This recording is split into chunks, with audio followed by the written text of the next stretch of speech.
فاسألوا أهل الذكر إن كنتم لا تعلمون. بسم الله والحمد لله والصلاة والسلام على رسول الله. Assalamu alaikum rahmatullahu wa barakatuhu. Урматтуу мусулман бир тууганым, бүгүн дагы сиздер менен сүйүктүү пайгамбарыбыздын насааттары тууралуу келген хадистердин катарын толуктап өтмөкчүбүз. Бүгүнкү токтолуп өтүүчү хадисибиз бул 36-чы хадис. Ал төмөндөгүчө. Ан Абдуллах ибн Аббас радiyallahu anhuma qala كنت خلف النبي صلى الله عليه وسلم يوما. Абдуллах ибн Аббас айтат, Аллах таала разы болсун. Мен күндөрдүн бир күнүндө пайгамбарыбыздын артында бара жаткан элем дейт. Артында бараттым деген мааниси кээ бир калымдарыбыз ошол пайгамбар саллаллаху алейхи вассаламга ушкашып алганы дейт. Ошол пайгамбар саллаллаху алейхи вассалам бир унаасын минип алган эле, бир жаныбарын ал артынан ушкашып бара жаткан эле деп айтышат. Пайгамбар саллаллаху алейхи вассалам адаты мына ушундай эле, өз сахабаларын, жаш сахабаларын, жада калса чоң сахабалар дагы өзүнүн ошол минген унаасына ушкаштырып алып мине жүрчү.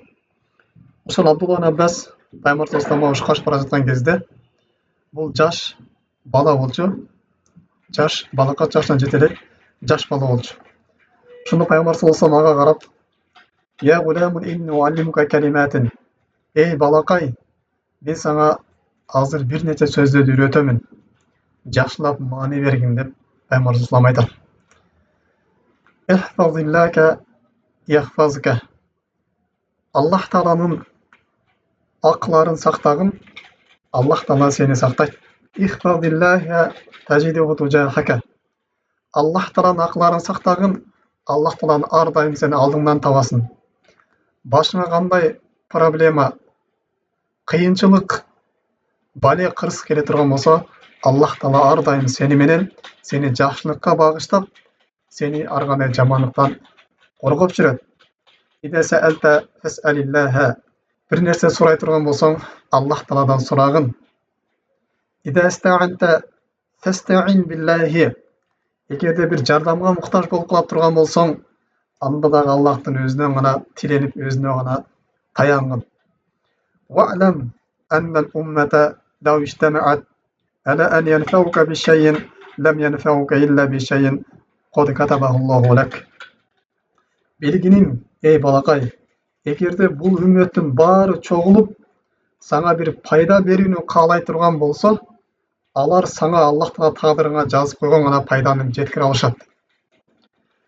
Wa in ijtama'u ala an yadurruka bi shay'in lam yadurruka illa bi shay'in qad katabahu Allahu alayk. Эгерде бул үммөттүн бардыгы сага бир зыян берүү үчүн чогула турган болсо, билгин, алар Аллах таала жазып койгон зыянды гана жеткире алат. Андан ашыкча зыян бере алышпайт. Руфиятул aqlam wa jaffatis sufuf.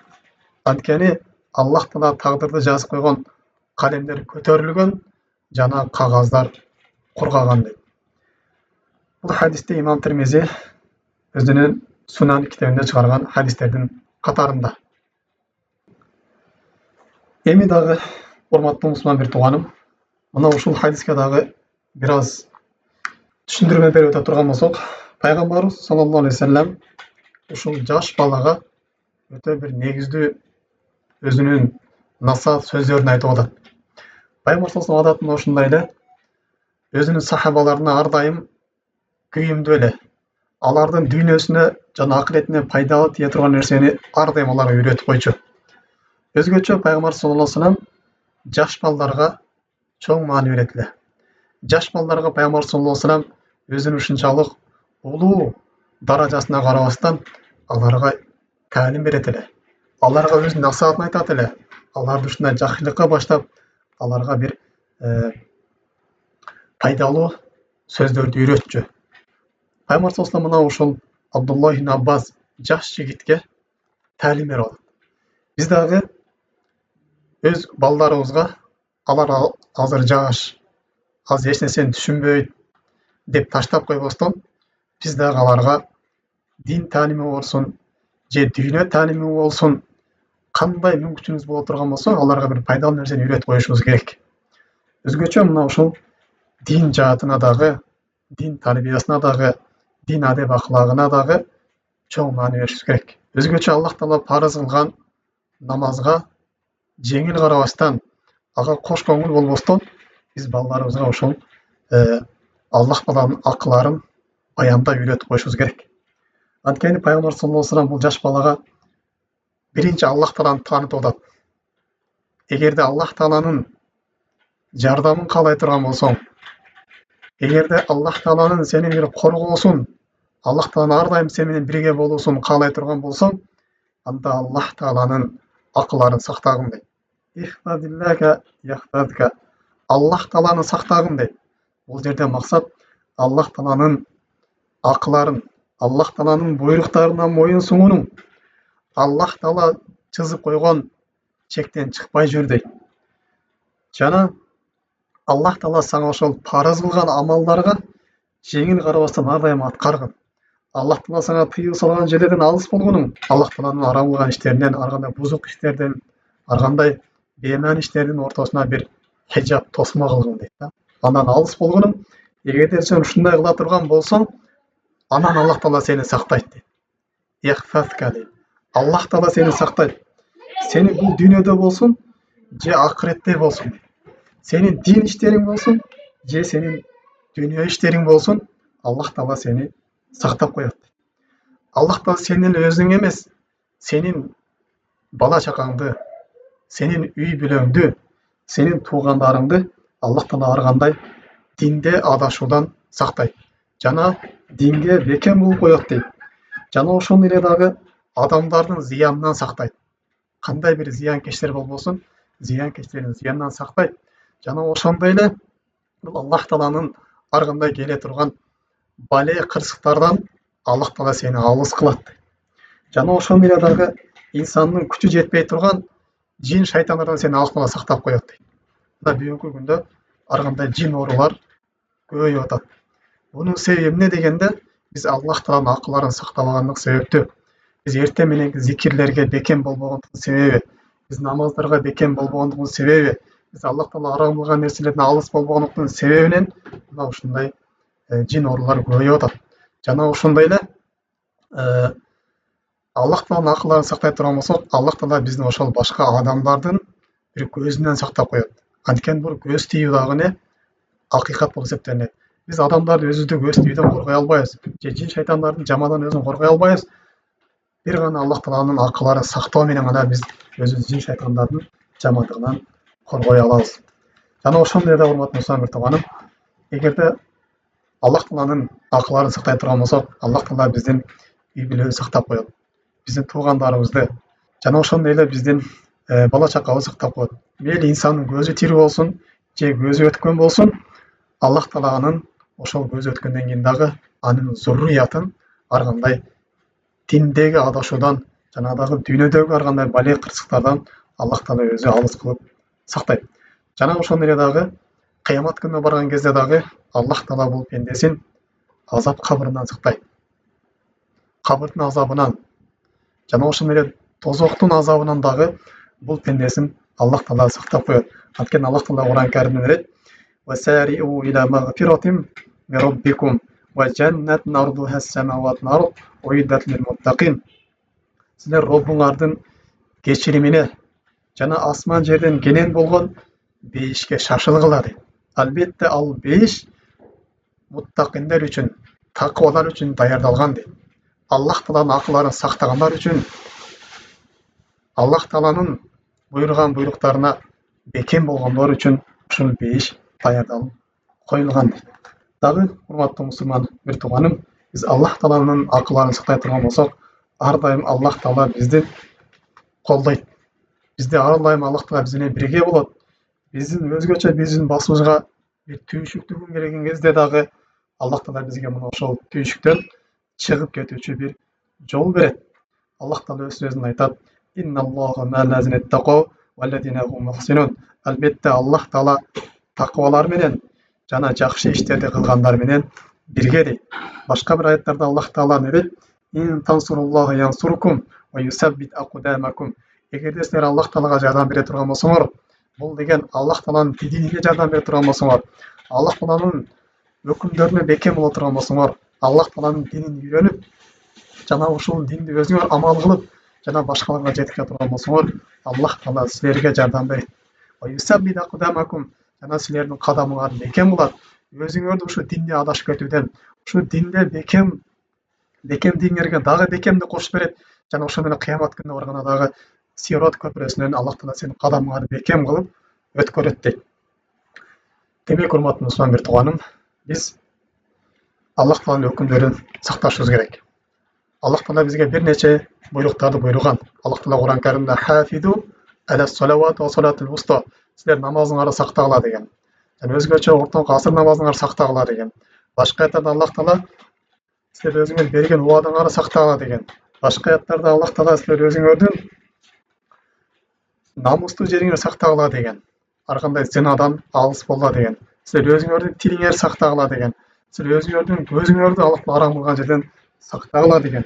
Эгерде биз ушул Аллах Тааланын арам кылган нерселерин сактап жүрө турган болсок, өзүбүз Аллах Тааланын бизди сактайт экен. Биздин үй бүлөбүздү, биздин зуриятыбызды, биздин баарыбызды Аллах Таала сактайт экен. Жана ошону эле башыбызга ар кандай оор түйшүктүү күн келген кезде Аллах Таала бизге жардамчы болот экен. Жана ошону эле дагы, урматтуу мусулман бир тууганым, өзгөчө убакытты сакташтык, өзгөчө жаш кезде жаштар өзүнүн убактына бекем болуштугу, өзүнүн күчкө толтурган кезде ушул күчүн Аллах Таала ыраазы боло турган жакка сакташтыгы. Эгерде жаш кезде инсан өзүнүн күчүн, өзүнүн көзүн, өзүнүн акылын, өзүнүн кулагын, өзүнүн денесин Аллах Таала арам кылган иштерден сактай турган болсо, Аллах Таала эртең ага каарылык жашы келген кезде Аллах Таала анын баардык дене кубатын, көз кубатын, көзү көрүү кубатын баарын Аллах Таала өзүнө сактап берет. Жана ошондой эле Пайгамбар саллаллаху алейхи вассалам өзгөчө ушул жаш кезде Аллах Тааланын акыларына бекем болгон, Аллах Тааланын чектеп койгон чектерин сактаган жаш балдарды Аллах Таала Пайгамбар саллаллаху алейхи бир хадисинде убада кылып, эртең кыямат күнүнө аларга өзгөчө бир сыйлык берери тууралуу баяндап, алар эртең кыямат күнүндө эч кандай көлөкө болбогон күндө, күн найза бойло алынып келип койгон күндө Аллах Таала 7 түрдүү адамын өз көлөкөсүнө алат деген. Ошолордун биреси бул не? Ашшабун нашафа ибадатилла. Жаш бала дейт. Аллах Тааланын ибадатына чоңойгон болсо, Аллах Таала ошону кыямат күнүндө өз көлөкөсүнө алат дейт. Жана ошондой эле имамун адилун, адилеттүү падышаны дагы Аллах Таала өз көлөкөсүнө алат деген. Демек, урматтуу мусулман бир тууганым, биз Аллах Тааланын өкүмдөрүн сактап бекем болушубуз керек экен. Андай Пайгамбар хадисин улап не дейт? Эгер сурай турган болсоң, Аллах Тааладан гана сурагын дейт. Албетте бул дуалардын бардыгы Аллах Тааланын өзүнөн гана суралат. Аллах Таала Одууни астажиб лакум. Менден дуа кылгыла, мен силердин дуаңарга жооп беремин деген. Башка бир аяттарда Аллах Таала фасалуллаху мин фадлихи. Аллах Тааланын фазилеттеринен силер сурагыла. Аллах Таала өзүнө дуа кылып тилеңгиле деген. Анткени ма индакум янфуд ва ма инналлаху бақин. Силердин алдыңарда нерсенин баары жок болуп кетчү дейт. Ал эми Аллах Тааланын астында нерсе эч нерсе жок болбойт дейт. Аллах Тааланын мүлкү аябай кеңири. Аллах Таала өтө берешен болгон зат. Аллах Тааладан бул дүйнөдө өзүңөргө Аллах Тааланын рызкы, таза рызкы сурагыла, таза илим, жана ошондой эле амал, жана ошондой эле өзүңөрдү Аллах Тааланын тозогунан коргоо тилеңгиле. Аллах Тааланын бейишин сурагыла, жана күнөөңөргө Аллах Тааланын кечиримин тилегиле деп жалгыз Аллах Тааланын өзүнөн гана тилеңгиле дейт.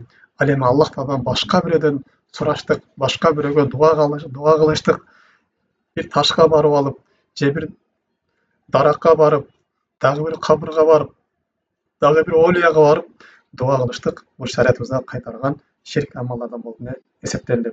Андай эгерде сен бир жардамга муктаж болуп кала турган болсоң, Аллах Тааланын өзүнөн гана жардам сурагын, Аллах Тааладан башка эч кимге таянбагын дейт. Анткени бардык пайда зыян берүүчү Аллах Таала өзү гана. Бардык мүлк ээси Аллах Тааланын өзүнүн гана колунда. Кимге эмне беришти, кимге эмне бербешти Аллах Таала өзү гана башкарат. Жана ошондой эле кийинкиси Аллах Таала Пайгамбар саллаллаху алейхи вассалам жаш балага тагдырга ыйман келтирүү тууралуу ага баяндап берип атат. Әлбетте білгенің бұл тағдыр бары жазылып біткен дейді. Үмметтің бары саңа бір пайда беремін деп чоғыла тұрған болса дағы, саңа Аллах Тағала жазған ғана пайданы бере алышады, андан ашықша пайда бере албайды дейді. Демек, құрметті мұсылман бір туғаным, Аллах Тағала біздің бары тағдырымызды жазып қойған. Бірақ ошоны жазғандықпен біргелтелі бізде жақсы іштерді қылуға, пайдалы амалдарды атқаруға бізде бұйрық қойған. Жана бір жаман жерлерден алыс болуға, өзіге өзі зұлым қылуға, же башкаларга зұлым қылуға, бізде алыс болуға Аллах Тағала өзі бізде шариатында бұйрық қойған. Қандай да тағдырға иман келтірген бұйырған болса, оны ошол сыяктуу дагы жакшы амалдарды аткарууга, ибадат кылууга бизди буйруган.